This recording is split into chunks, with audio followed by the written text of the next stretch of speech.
Here's more wrestling news for January 30th, 2026. Your headlines for this afternoon include new World Championship unveiled by powerful authority figure, subtle shots fired at Triple H and CM Punk. Andrade goes viral again after taking ringside selfie mid-match on AEW Dynamite. Scary update, Braun Strowman rushed into emergency surgery. Two more names quietly discussed for WWE Royal Rumble 2026 matches. Scary moment on AEW Dynamite as Star suffers injury mid-match. CJ Perry opens up about shock jail stint. I was locked up for 3 days, and more. The opening segment of JCW tonight set the tone immediately, with Vince Russo placing himself front and center. Russo introduced the newly unveiled JCW Lunacy World Heavyweight Championship, positioning it as the promotion's top prize. While holding the title, Rusev took direct verbal shots at CM Punk, claiming he would make a far better champion. He also mocked Punk's in-ring presentation, saying he wouldn't need to wrestle with a t-shirt on because he was not 50 years old. Russo then addressed why the championship was currently vacant, placing the blame squarely on Triple H, whom he accused of effectively removing JCW's champion by bringing Matt Cardona back to WWE. Despite that criticism, Russo briefly praised Cardona for his previous run. Because let's face it guys, I would make a way better champion than CM Punk, and not only that, I would not have to wrestle in a t-shirt because I'm 50 years old. But we do have a little problem because old Triple H purged our JCW champion. But I'll tell you what, because of the kind of guy I am, I would like to personally thank Matt Cardona. Give it up for Matt Cardona. He was a great JCW champion. Following that, Russo announced an executive decision to crown a new Lunacy World Champion. He revealed that James Storms and Mr. Anderson will face each other in a match to determine the inaugural title holder. With the announcement, JCW officially confirmed that a new world champion will be crowned through that matchup. As of now, neither Triple H nor CM Punk has responded to Russo's comments, nor are they expected to, given their usual approach to outside criticism. Andrade El Idolo continues to blur the line between competition and showmanship, and it happened again on AEW television.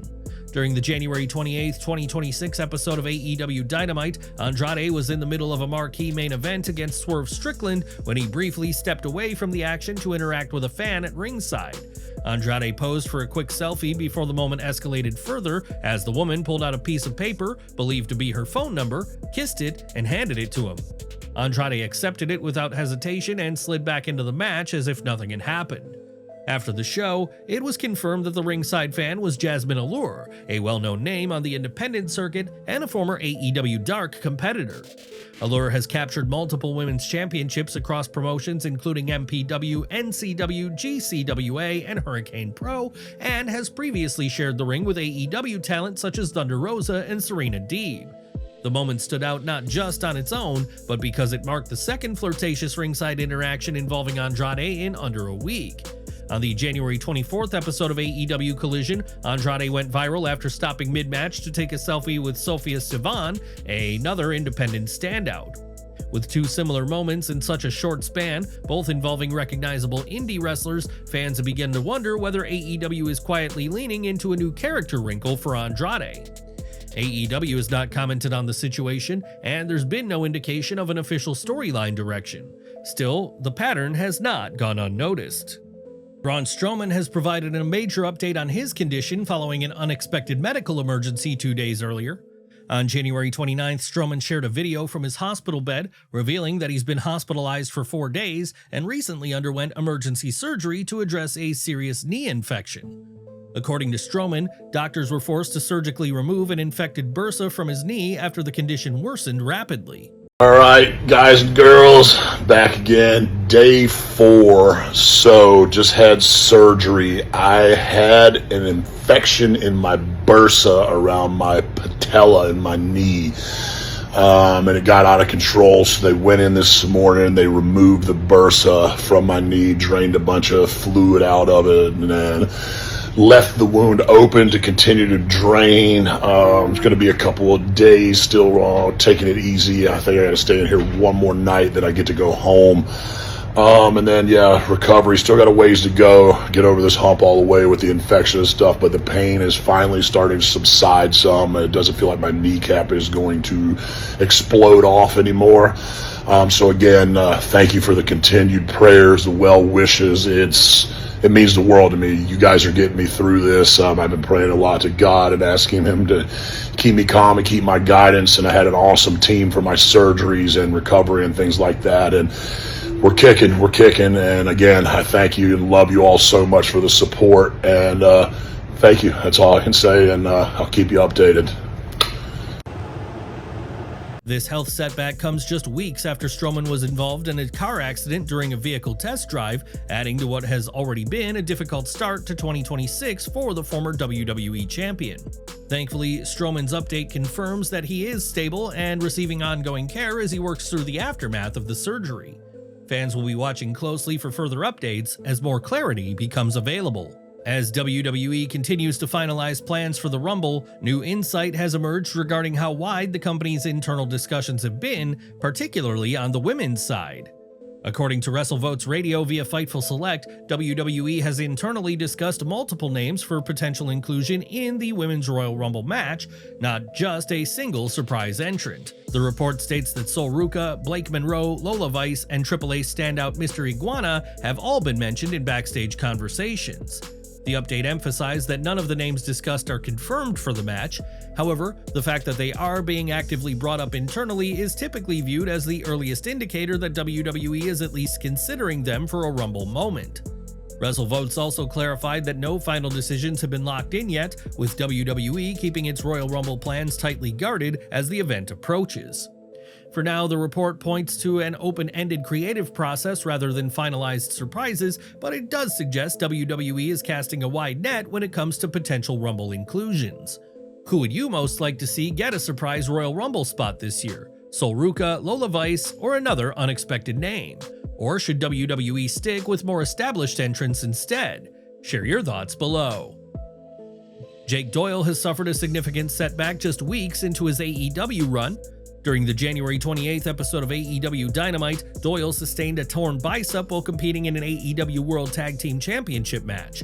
Doyle teamed with Mark Davis to challenge FTR, but the bout took a turn midway through when the injury occurred. The moment happened as Doyle took an apron DDT from Cash Wheeler. While holding on to the top rope during the landing, the added pressure caused Doyle to tear his bicep. He was audibly heard calling out the injury in the ring and was later removed from the closing stretch of the match. Brian Alvarez later confirmed the injury, reporting that Doyle had indeed suffered a torn bicep during the match. Further details on the severity and recovery timeline were shared by Dave Meltzer, who explained the typical outlook for this type of injury. Torn biceps is usually, if you don't have surgery, you could probably come back in 4 months. If you do, you're probably talking 7, so it's a long time. That was the exact thing that happened to Drew McIntyre several years ago, while holding on and the thing just snapped. The timing is especially unfortunate for Doyle. After signing with AEW earlier this month, he was quickly positioned within the Don Callis family storyline and thrust into a championship-level program. With this injury, that momentum is now on hold. While AEW has seen several successful return stories, a torn bicep represents a lengthy road back, particularly for a talent who had only just begun establishing himself on the company's biggest stage.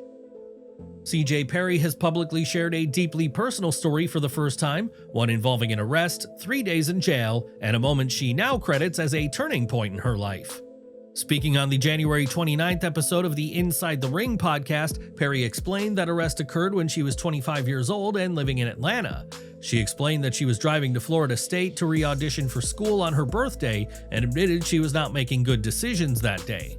According to Perry, she was pulled over for speeding, clocked at 91 miles per hour in a 75 zone, with expired tags and a broken light. When officers said they smelled marijuana, she immediately admitted to smoking while driving, which is illegal in Georgia. She was taken into custody and held several hours away from home. What left the biggest impression, however, wasn't just the arrest, it was how her parents handled it. Rather than bailing her out immediately, they allowed her to remain in jail for 3 days. Perry said that experience forced her to confront reality in a way she never had before. Being incarcerated, even briefly, gave her perspective, especially after seeing other women who had been there far longer and had limited access to basic freedoms. She explained that the experience reframed how she viewed everyday complaints and personal struggles, emphasizing how easily freedom can be taken for granted. Perry said her parents' decision to let her sit with the consequences made the lesson stick in a way it otherwise wouldn't have. According to Perry, the moment came full circle 3 years later on the same date when she signed with WWE. She described that coincidence as meaningful, saying it felt like a reminder that accountability, discipline, and personal growth mattered. Looking back now, Perry views the arrest not as something to hide, but as a defining moment that helped reshape her priorities and mindset moving forward. What's your take on CJ Perry's story and her parents' decision to let her face the consequences? Do experiences like that really change people for the better? Share your thoughts below. Bear Bronson is officially no longer a free agent. According to an update shared on January 28th by Mike Johnson of PW Insider, Bronson was officially signed with TNA Wrestling. While the specific length and terms of the deal were not disclosed, the confirmation puts an end to speculation that followed his recent on-screen return. Bronson made his surprise appearance on the January 22nd episode of TNA Impact on AMC, where he was revealed as the newest member of the system. His arrival came as a direct replacement for JDC, who recently retired from in-ring competition. The debut was far from subtle. Bronson immediately aligned himself with Eddie Edwards and played a key role in a chaotic segment that resulted in Moose being ousted from the faction. With his contract now confirmed and a prominent faction role already established, Bear Bronson appears positioned for a meaningful run in TNA moving forward.